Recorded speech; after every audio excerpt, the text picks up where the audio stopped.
Bismillahirrahmanirrahim. Assalamualaikum warahmatullahi wabarakatuh. Perkenalkan, nama saya Bungawati Tampilang dari kelas 1C jurusan Pendidikan Agama Islam. Baik, tujuan saya membuat video ini untuk menyelesaikan tugas mata kuliah dari Bapak Salman Laude selaku dosen Bahasa Indonesia. Baik, novel yang akan saya resensi dan akan saya jelaskan alur ceritanya yaitu yang berjudul Dua Bidadari untuk Dewa. Penulisnya Asma Nadia, penerbit KMO Publishing, dicetak pada bulan Oktober tahun 2017. ISBN 978 602 504 4106. Tebal buku 528 halaman. Baik, langsung saja. Tokoh utamanya adalah Dewa Eka Prayoga. Dia hidup dengan ibunya dan disekolahkan oleh ibunya mulai dari SD, SMP, SMA tanpa seorang ayah. Dan Eka Prayoga ini selesai SMA, dia ingin melanjuti perguruan tinggi kedokteran.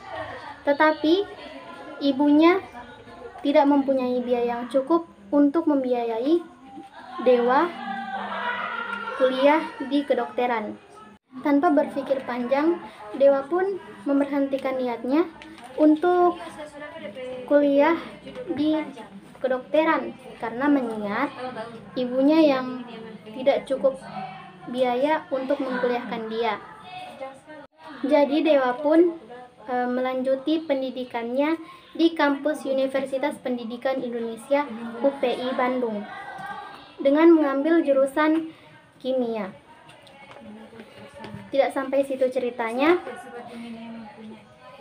Tak lama kemudian Dewa pun bertemu dengan Haura. Dia pun maba atau mahasiswa baru di kampus tersebut dan mengambil jurusan yang sama dengan Dewa. Akhirnya pada suatu hari mereka di kampus ada orientasi kampus dan Haura pun mendapat hukuman atau suruhan dari seniornya untuk mendapatkan tanda tangan dari senior lain. Dan Haura mencari senior untuk mendapati tanda tangan tersebut. Haura pun bertemu dengan seorang lelaki yang dikiranya senior, padahal dia adalah maba, yaitu Dewa. Haura pun meminta tanda tangan kepada yang dikira seniornya tersebut. Dan Dewa pun tidak berlama kemudian dia memberikan tanda tangan di kertas lembar yang Haura berikan kepadanya. Diisinya nama tanda tangan. Dan Haura pun kaget karena tidak biasanya senior langsung memberi tanda tangan tanpa memberi hukuman atau jailan kepada mahasiswa baru. Dan Haura pun bergegas pergi, tak lupa mengucapkan terima kasih kepada yang dikira seniornya itu. Dan setelah Haura bergegas pergi dari tempat tersebut, ia baru ingat bahwa ia belum mendapatkan tahun angkatan senior tersebut. Jadi ia bergegas balik arah untuk meminta tahun angkatan di selembar kertas itu. Nah, sesampainya ia meminta kepada yang dikira seniornya itu tahun angkatan. Dan tidak disangka, Haura pun kaget, ternyata yang dikiranya senior itu ternyata sama-sama mahasiswa baru dengan Haura. Dengan mengetahui itu, Haura langsung mengeluarkan aura kecewa karena telah mengetahui yang ia minta tanda tangan itu bukan senior, dan ia pun langsung bergegas pergi untuk mencari senior lain dan merasa marah. Di lain sisi, si Dewa tertawa dan tingkat penasarannya semakin tinggi untuk mengetahui si Haura tersebut. Dan Haura pun menjadi perempuan idamannya. Tak selang berapa tahun kemudian, mereka satu kelas, satu ruangan, tetapi tidak saling tegur menyapa. Karena si Haura tersebut tidak ingin lagi bertemu atau berbicara langsung dengan si dewa. Saking bencinya kepada si dewa atau marahnya. Setelah itu, selang beberapa tahun kemudian, si dewa mendapat kabar bahwa ibunya sudah tidak lagi bekerja dan sudah pengangguran dan tidak dapat membiayai kuliah si dewa. Jadi si dewa terpaksa mencari kerja di samping kuliah. Ia mencari kerja 3 kali ditolak di perusahaan. Dia tidak menyerah, dia pantang menyerah. Dewa patut untuk dicontoh. Ia mencoba keempat kalinya untuk melamar kerja dan diterima. Dia menjadi guru bimbel di sekolah. Gajinya tidak seberapa, tapi tetap ia syukuri.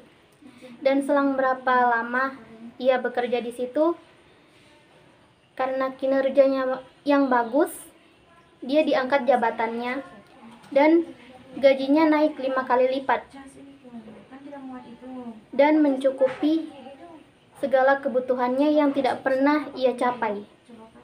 Dan pada suatu hari, karena kinerja dewa yang sangat baik, akhirnya sekolah itu membutuhkan karyawan yang banyak dan membuka lowongan kerja. Akhirnya dewa pun menyebarkan informasi ke masyarakat atau ke orang lain dan teman kampusnya atau teman satu kelasnya yang di kampus. Lebih tepatnya, dewa menyebarkan brosur ke masyarakat dan di kampusnya sendiri untuk menawarkan pekerjaan tersebut ke teman-temannya. Nah, si Haura pun tertarik dengan tawaran si dewa tersebut. Dan esok harinya si Naura datang ke tempat kerja si dewa untuk mendaftarkan diri. Dan akhirnya ada interview antara dewa dan Haura. Dan di ruangan interview tersebut, dewa menyempatkan untuk mencari informasi tentang Haura yang selama ini ia impikan. Dan saking lamanya interview tersebut, si dewa telah mendapatkan informasi tentang bidadari impiannya itu. Dan saking lamanya interview tersebut, si dewa telah mendapatkan informasi tentang bidadari impiannya itu. Tak selang berapa lama kemudian, si dewa dan si Haura sudah akrab dan saling mengenal satu sama lain. Dan sampai kerja satu proyek. Tak lama kemudian, usaha si dewa dan si Haura ini sudah anjlok atau bangkrut karena adanya permasalahan. Dan dengan keterpaksaan, si dewa pun pindah ke Sukabumi untuk melanjutkan pekerjaannya dan memberhentikan kuliahnya tersebut. Tak lama kemudian, si dewa pun sukses di Sukabumi berkat usahanya tersebut. Dan ia pun melamar atau menikahi kekasihnya itu yang bernama Haura. Dan mereka pun menikah. Sayangnya pengantin baru tersebut 18 minggu pernikahan mereka sudah mendapatkan musibah suaminya mendapatkan tipuan investasi bodong dan ada kerugian besar, dan suaminya tersebut harus menukar kerugian tersebut. Dengan keadaan suaminya tersebut, si Haura berusaha menenangkan suaminya yang sedang syok. Dan beberapa lama kemudian, Haura pun memberi solusi untuk menjual ceker pedas. Berjalannya waktu, mereka menjalankan bisnis tersebut dan hasilnya tidak seberapa.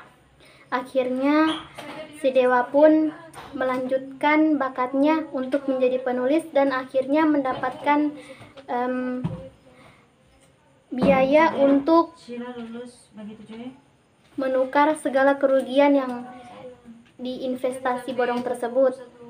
Berapa lama kemudian, mereka berdua dikaruniai seorang anak perempuan yang sangat cantik yang bernama Nabila.